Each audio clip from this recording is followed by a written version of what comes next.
Israel ഗസയിൽ നടത്തുന്ന ആക്രമണത്തിൽ കൊല്ലപ്പെട്ടവരുടെ സംഖ്യ 46,000 കടന്നിരിക്കുന്നു എന്ന സങ്കടകരമായ വാർത്തയാണ് ഈ മണിക്കൂറുകളിൽ വരുന്നത്.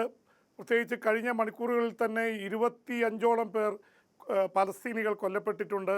എന്തായാലും വെടിനിർത്തലിനെ കുറിച്ചുള്ള ചർച്ചകൾ കാര്യമായി നടക്കുമ്പോൾ തന്നെ ഇസ്രായേൽ ആക്രമണം കടുപ്പിച്ചിരിക്കുകയാണ്. പ്രത്യേകിച്ച് ഇസ്രായേലിലെ ഒരു ബന്ദിയുടെ മൃതദേഹം ടണലിൽ തുരങ്കത്തിനുള്ളിൽ കാണപ്പെട്ടു എന്നതിനെ തുടർന്ന് ഇസ്രായേൽ വല്ലാതെ പ്രകോപിതരാണ്. 34 പേരെ മാത്രമേ ഇനി ഇസ്രായേൽ ബന്ദികൾ അവശേഷിക്കുന്നുള്ളൂ എന്നാണ് റിപ്പോർട്ട്. ഏതാണ്ട് 60-ലേറെ പേർ കൊല്ലപ്പെട്ടിട്ടുണ്ട്.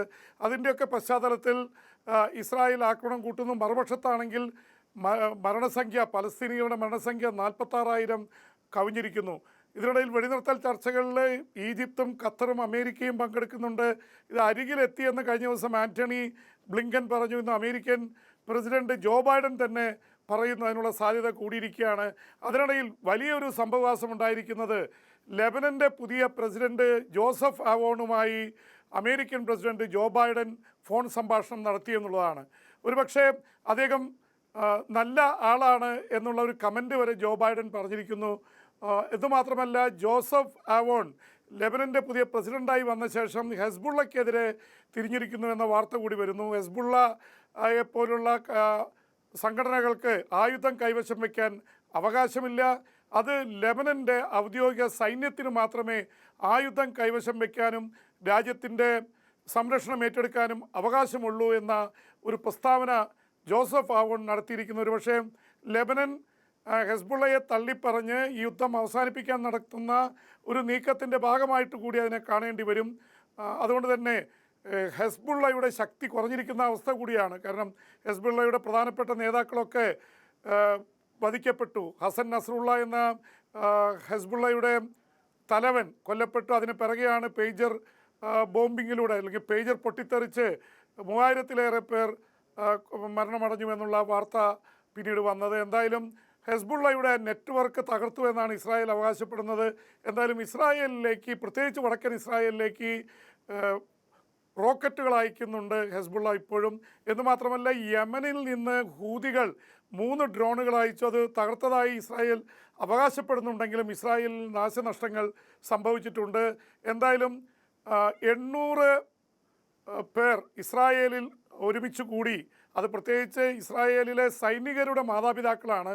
അവർ ഇസ്രായേൽ പ്രധാനമന്ത്രി ബെഞ്ചമിൻ നെതന്യാഹുവിനോട് ആവശ്യപ്പെട്ടിരിക്കുന്നു, യുദ്ധം നിർത്തണം, വെടിനിർത്തൽ വേണം, ഞങ്ങളുടെ മക്കളെ യുദ്ധമുന്നണിയിൽ നിന്ന് തിരിച്ചു തരണം.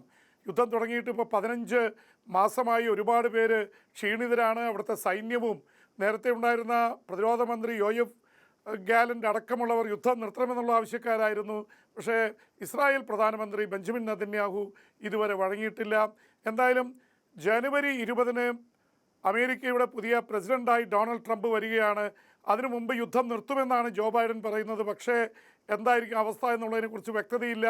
താൻ വരുമ്പോൾ ഇസ്രായേലി ബന്ദികളെ വിട്ടുകൊടുത്തില്ലെങ്കിൽ ഗുരുതരമായ പ്രത്യാഘാതമുണ്ടാകുമെന്ന് ഡൊണാൾഡ് ട്രംപ് തന്നെ പറഞ്ഞിരിക്കുന്നു. അപ്പോൾ ഇതിൻ്റെയൊക്കെ പശ്ചാത്തലത്തിൽ ഈ ഇസ്രായേൽ ഹമാസ് യുദ്ധം ഒരുപക്ഷെ തീരില്ല എന്നുള്ള തരത്തിൽ പറയുന്നത്.